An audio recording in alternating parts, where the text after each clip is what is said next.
اچھا حضرت، رمضان المبارک میں جو خاص طور پر جو رونق ہوتی ہے وہ سحر میں ہوتی ہے اور افطار میں ہوتی ہے۔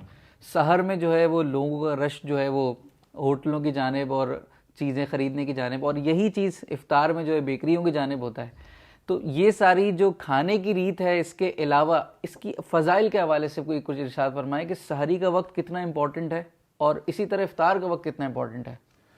بالکل، بلکہ میں یوں کہوں گا کہ رونق رمضان سحر اور افطار کے ساتھ ہے۔ بے شک۔ سحر کا جو وقت ہے یہ ویسے ہی بڑا مقبول اور بڑا پرنور وقت ہے، بالکل، تہجد کا وقت ہے، بالکل، غیر رمضان میں بھی۔ رمضان کی تو اپنی برکات ہیں، اگر غیر رمضان بھی ہو تو اس وقت میں قبولیت دعا ہے۔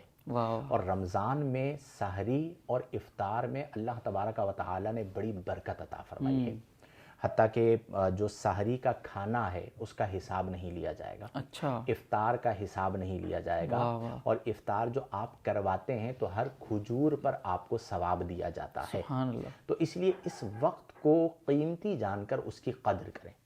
ہمارے یہاں ایک بڑا المیہ ہے آج کے دور میں کہ ہم نے سحری اور افطاری کو صرف کھانے کے ساتھ جوڑ دیا۔ سحری کا مطلب کھانا، افطار کا مطلب کھانا، اور مزاج کے مطابق سحری نہ ہو تو پھر تماشا گھر کے اندر۔ افطار کے وقت جو ہے وہ اچھے پکوڑے نہ بنے ہوں اور من پسند چاٹ نہ بنی ہو تو حضرت صاحب جو ہیں گھر کے جو سربراہ ہیں ان کا موڈ آف ہو جاتا ہے۔ تو یہ غلط روش ہے۔ ٹھیک ہے، سحری بھی اللہ کی نعمت ہے، افطاری بھی اللہ کی نعمت ہے، اور رمضان میں سحری کرنا افضل ہے۔ بعض لوگ یہ سعادت کے طور پر بتا رہے ہوتے ہیں میں نے تو بغیر سحری کا روزہ رکھا ہے، تو آپ نے سحری کی سعادت مندی کو چھوڑ دیا ہے۔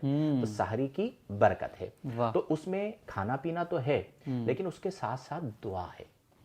اب آپ جب افطاری کر رہے ہوتے ہیں تو آپ نے پورا دن مزدوری کی، اللہ تعالیٰ آپ سے خوش ہوا، اب اس مزدوری پر اجرت کا وقت آیا تو آپ رب کی بارگاہ میں دعا کے لیے ہاتھ اٹھائیں کہ مولا تو میرے روزے کو قبول فرما اور مجھے بخشش عطا فرما، مجھے رحمت عطا فرما، مجھے جہنم سے آزادی عطا فرما۔ تو اب اس وقت میں اللہ تبارک و تعالی آپ کی دعا کو قبول فرماتا ہے۔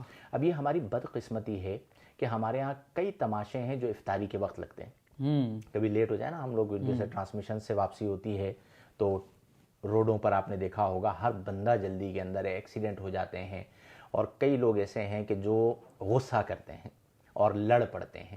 یہ احترام رمضان کے بھی خلاف ہے۔ رمضان میں بہت عام ہو جاتا ہے لڑنا ایک دوسرے سے۔ جی ہاں، اب آپ دیکھیں نا، رمضان روزے کا مطلب کیا ہے؟ صبر۔ اب جس چیز کو آپ نے رکھا ہے اس کا معنی ہی صبر ہے، تو اگر آپ کے اندر صبر نہ ہو تو پھر کیا فائدہ ہے؟ یہ ہماری قوم کو، ہمارے افراد کو سمجھنا چاہیے۔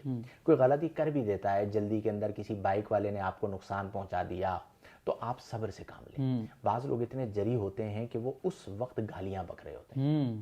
آپ سوچئے کہ افطار کا وقت، قبولیت دعا کا وقت، اور اللہ تعالیٰ کی رحمت برسنے کا وقت، اور آپ اس وقت میں بھی اپنی زبان سے گالیاں نکال رہے ہیں، تو سوچئے کہ کس قدر تکلیف دہ معاملہ ہوگا۔ تو اس میں احتیاط برتنی چاہیے۔ اچھا حضرت، سحر میں وقت سحر کا بھی ارشاد فرمائیں کہ لوگ کہتے ہیں ابھی تو فلاں مسجد کی اذان چل رہی ہے، جب وہ ختم ہوگی تو ہمارا کھانا پینا رکے گا، تو اس کے حوالے سے کہ وہ وقت کیا ہے؟ بتائیے کہ اذان کس لیے ہوتی ہے؟ نماز کے لیے۔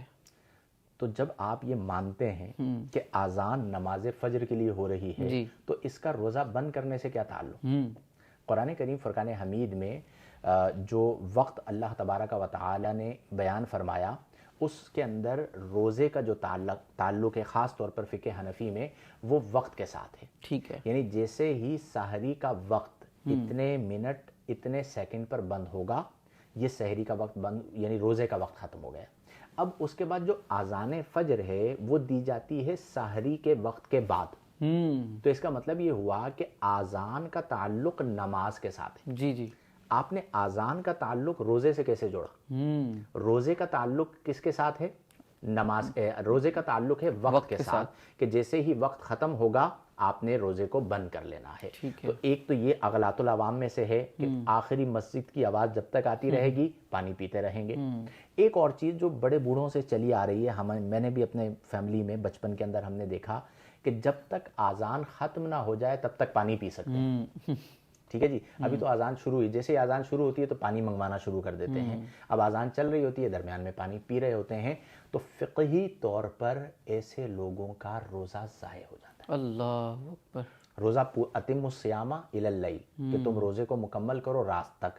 اب روزہ تو شروع ہی نہیں ہوا, تو پھر یہ بجز فاقے کے اور کچھ بھی نہیں ہے. لہذا بہت اہم ہے کہ جو سحری, اب تو ہمارے لیے بہت آسان ہو گیا کہ موبائل پر اپلیکیشنز موجود ہیں, آپ کو میسیجز آ جاتے ہیں, ٹی وی چینل پر باقاعدہ اعلان ہو جاتا ہے کہ جی لاہور اور اس کے مضافات میں, کراچی اور اس کے مضافات میں انتہائی سحر کا وقت ہوا چاہتا ہے, اس سے 1-2 منٹ پہلے بند کر لیجئے, یا اپنی گھڑی پر آپ ٹائم دیکھ لیجئے اور ٹائم دیکھ کر آپ روزہ بند کیجئے اور ٹائم دیکھ کر آپ افطار کیجئے. جی. اذان کا تعلق آپ سب اس بات کو مانتے ہیں کہ نماز سے ہے, جی روزے سے نہیں ہے, تو ہم پھر اذان کو نماز سے جوڑیں گے, روزے سے نہیں جوڑیں گے. تو جتنے منٹ جتنے سیکنڈ پر لکھا ہوا ہے اس سے تھوڑا سا پہلے آپ روزے کو بند کر لیجئے.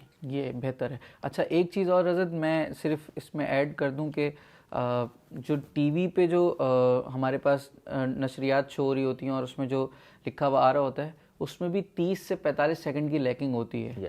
یعنی ہمارے پاس جو ملتی ہے ہمیں تقریباً 1 منٹ بعد ملتی ہے, تو بہتر یہی ہوگا کہ ہم اس سے پہلے ہی روزہ. بالکل ایسا ہی ہے. اس میں ہمارے یہاں یہ بڑی آسانی کر دی گئی ہے بعض لوگوں کی طرف سے کہ سحر کا احتیاطی وقت, جی افطار کا احتیاطی وقت, بالکل, تو اس میں سحر میں تھوڑا سا پہلے بند کر لیجئے اور افطار میں چند سیکنڈ یا چند منٹس, 1-8 منٹ بیٹھ کے یعنی انتظار کر کے, اور پھر اس کے بعد آپ افطار کیجئے. جہاں آپ نے اتنا ضبط کیا ہے, کھانے سے اپنے آپ کو روکا ہے, تو 1 منٹ اور کر لیجئے, کون سا فرق پڑ جائے گا, آپ کا روزہ جو ہے وہ محفوظ ہو جائے گا. ٹھیک, جزاک اللہ.